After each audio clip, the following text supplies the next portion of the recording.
सुखल बा। अरे कोरवा में लेके खिलाई होले होले रे।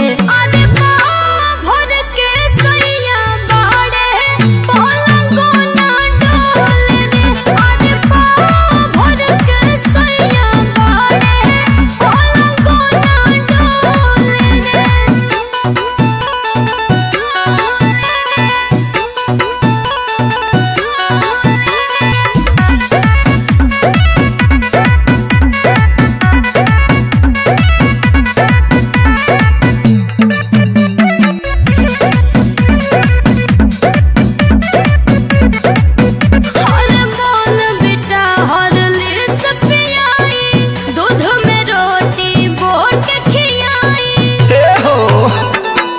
लेके वो झाकुनी धीरी खाना कमर में 5 गो लवंग बान्हा।